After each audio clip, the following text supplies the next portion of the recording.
نحمده ونصلي على رسوله الكريم اما بعد فاعوذ باللہ من الشیطان الرجیم بسم اللہ الرحمن الرحیم۔ آج میں آپ کے سامنے ایک ایسا وظیفہ، ایسا مجرب عمل لا رہا ہوں جو کسی فقیر کو بھی بادشاہ بنا دیتا ہے۔ ایسا مجرب عمل جو میں آپ کو تحفتاً دیتا ہوں، جس کے کرنے سے انشاءاللہ کوئی محتاجی باقی نہ رہے گی۔ جو لوگوں سے لینے والے ہیں انشاءاللہ وہ دینے والے بن جائیں گے۔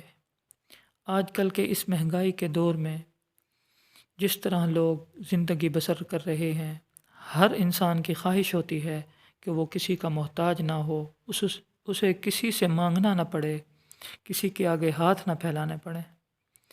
اس میں صرف انسان کا یقین اللہ پر اتنا پختہ ہو اور کامل یقین ہو کہ ہم اللہ تعالیٰ سے مانگیں اور ہمارا یقین اللہ تعالیٰ پر اتنا پختہ ہو کہ ہم کہیں کہ اللہ تعالیٰ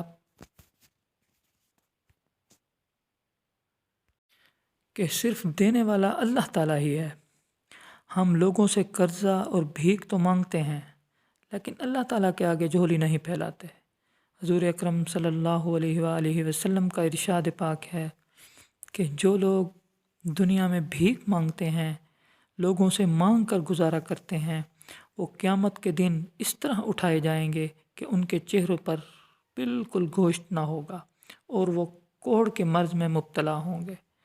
ہم نے کوشش کرنی ہے کہ ہم صرف اللہ تعالیٰ سے ہی مانگیں اور اسی پر ہی یقین رکھیں، کیونکہ صرف اللہ تعالیٰ کی ذات ہی دینے والی ہے، باقی سب مخلوقات لینے والے ہیں۔ اس عمل میں آپ کو صرف اتنا کرنا ہوگا کہ آپ کے پاس کوئی نوٹ یا کوئی سکہ جس کو آپ نے اپنی ہتھیلی پر رکھنا ہے۔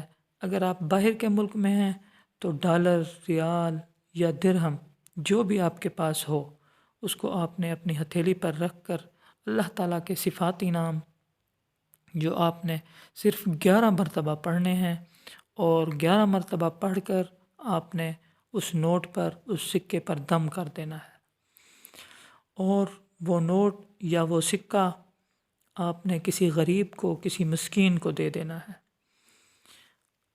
اس غریب کو دیں اور وہ اس غریب کو دے کر اس کو کہا جائے کہ وہ اس کو استعمال کرے۔ اس عمل کے چند روز کے بعد اللہ تعالیٰ آپ کو انشاءاللہ غنی کر دے گا اور آپ کی غیب سے مدد ہوگی اور آپ کے رزق میں اضافہ ہوگا۔ وہ عمل اور وہ اللہ کا صفاتی نام جو میں آپ کو بتانے لگا ہوں، یا رزاق یا اللہ، یا رزاق یا اللہ، اس کو صرف 11 مرتبہ آپ نے پڑھنا ہے۔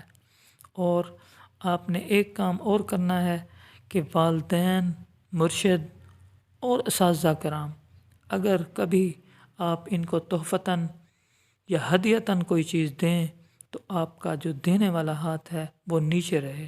اس میں آپ نے 2 باتوں پر عمل ہوگا، ایک تو آپ کی تعظیم اور دوسرا حدیث پاک پر عمل ہو جائے گا۔